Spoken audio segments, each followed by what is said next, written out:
Syndrome of Inappropriate Antidiuretic Hormone or SIADH. Ano ba to? Kung tatanungin ko yung guys sa board exam kung ano yung SIADH, ito lang siya guys. Sisimplihan lang natin. Kapag meron kang SIADH, sobra-sobra yung pag-produce ng antidiuretic hormone sa katawan mo. Sobrang dami ng antidiuretic hormone. At kapag maraming antidiuretic hormone sa katawan natin guys, mas nagre-retain yung tubig or there is retention of water. At kapag madaming tubig sa katawan natin guys, nadidilute yung sodium. Ibig sabihin, kapag maraming tubig, less sodium in the blood or less yung asin or salt in the blood.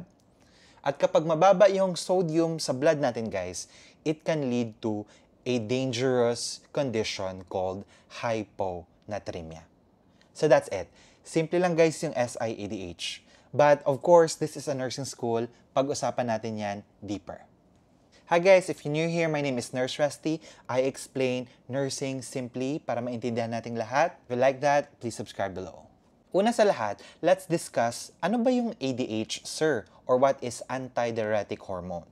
ADH or antidiuretic hormone guys is yung hormone na pinoproduce in the posterior pituitary gland, no? Konting review lang guys, we remember that there are two lobes sa pituitary gland. We have the anterior and the posterior side or the lobe. And as we all know, sa posterior pituitary gland, merong dalawang hormone yung pinoproduce doon. Yung mnemonics ko dyan is OV or OA, pwede rin. Pwedeng OA, O stands for oxytocin, tapos yung A is yung antidiuretic hormone. Ang function ni ADH or antidiuretic hormone is mainly to regulate water in the body. Also, isa din sa mga function niya is to constrict the blood vessels. Kaya vasoconstriction, constrict. Kaya yung other name ni ADH guys is vasopressin. Kasi nga pinipress niya, nagko-constrict yung vessels, blood vessels. Isa din yan sa function niya. Kaya minsan tinatawag din si ADH na vasopressin. Kaya sinabi ko kanina, OV, oxytocin and vasopressin, OA, oxytocin and ADH.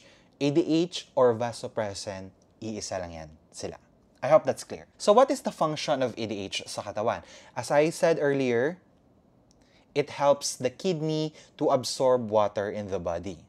Normally, kapag dehydrated tayo, kapag nawawalan tayo ng tubig due to exercise, due to naglalakad-lakad tayo, no? Kapag nawawalan tayo ng tubig, guys, of course, yung body natin will say na, oops, parang bumababa yung tubig natin, ha?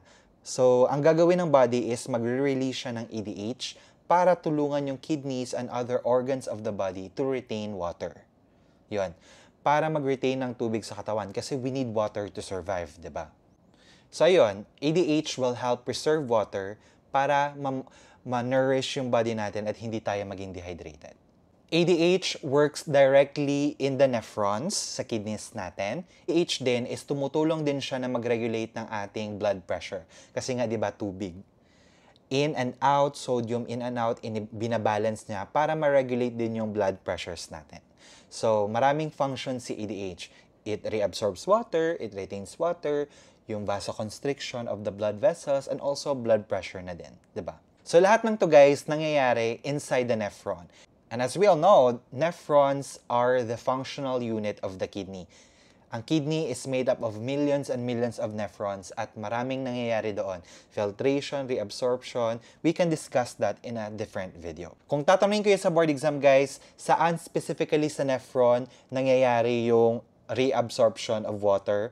Sa distal convoluted tubules and also sa collecting ducts. Ano lang naman kayo specifically where? Ano yung nangyayari kapag merong SIADH yung isang tao? Of course, as we recall earlier, SIADH is sobra-sobra yung pag-produce ng ADH.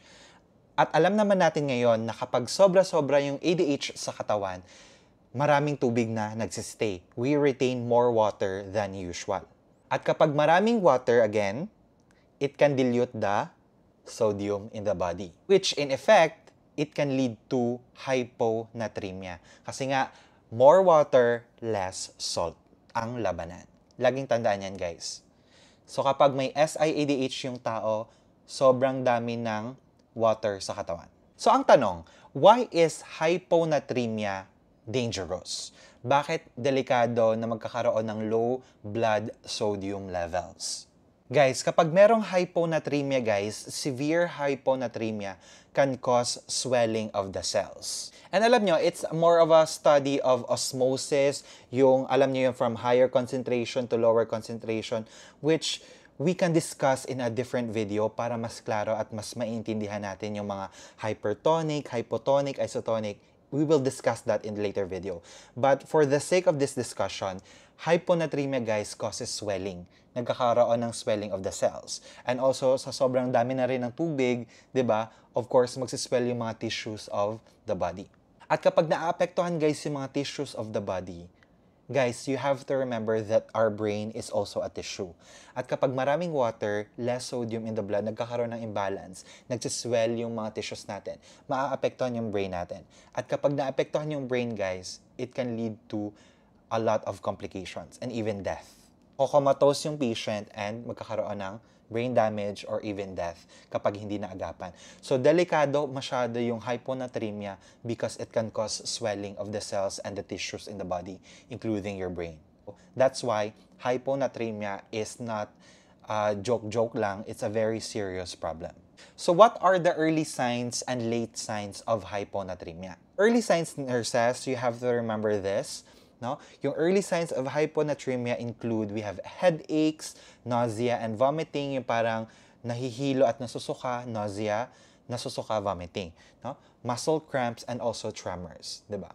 Kasi it can affect the muscles.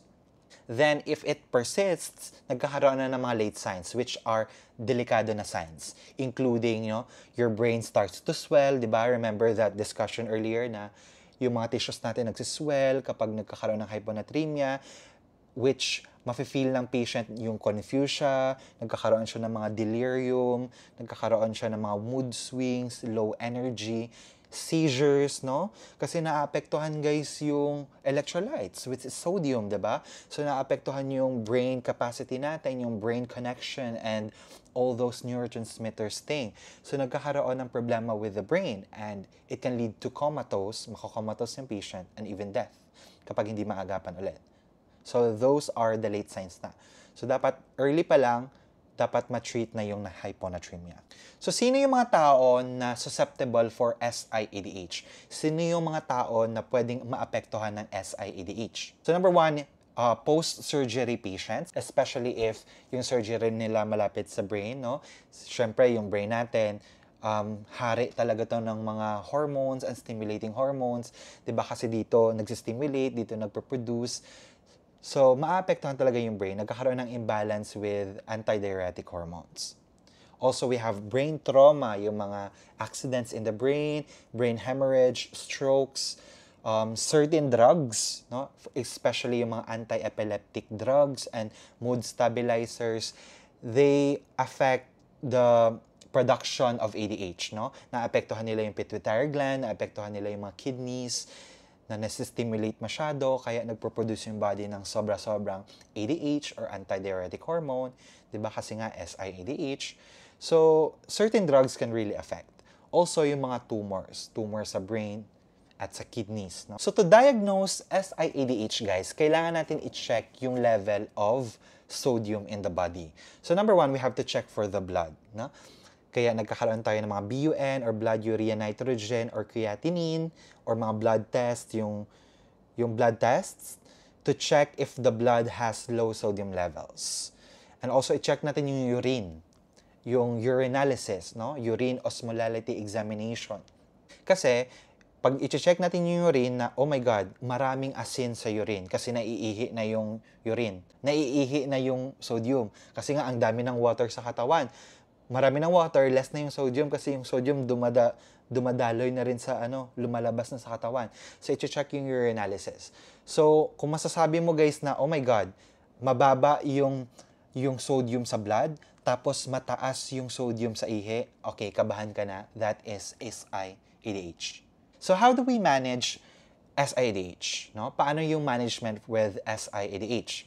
So guys, As we remember earlier, yung SIADH, yung problema dito is minsan merong trauma sa part of the brain, merong trauma sa kidneys, merong problema talaga. So, yung management dito guys is to treat the underlying cause of SIDH. Tandaan, yung pagdami ng production of the antidiuretic hormone, hindi siya yung problema. May problema pa dyan. May root cause yan. 'Di ba? Kaya yung SIADH, kumbaga, dumami yung ADH sa katawan mo, that's just the symptom or epekto. Pero merong underlying cause. That's why we need to treat the underlying cause first. So sa diet naman guys, as we remember earlier, mababa na nga sa sodium, 'di ba? Mababa ang sodium, maraming tubig. That's why nagpo-provide tayo sa patient ng mga high salt diet, high sodium diet, tsaka high protein diet. Kasi nga mababa na yung sodium so kailangan natin bigyan, 'di ba? Of course, less fluid intake kasi nga madami na yung tubig, mababa yung sodium, prioritize natin si sodium. And also, nagbibigay tayo ng mga hypertonic IV solutions. Halimbawa ng mga hypertonic IV solutions, we have 5% dextrose, 0.45% sodium chloride, and 3% sodium chloride. Which, kung gusto nyo malaman natin in the next videos, pag-uusapan natin dito isa-isa yung mga hypertonic, isotonic, and hypotonic solutions. And that's it guys. I hope may natutunan kayo today with SIADH or Syndrome of Inappropriate Antidiuretic Hormone Secretion. I hope you like this video. Subscribe na if hindi ka pa nag-subscribe and share this video to everyone para matutunan din nila yung SIADH. God bless nurses and you will pass the board exam.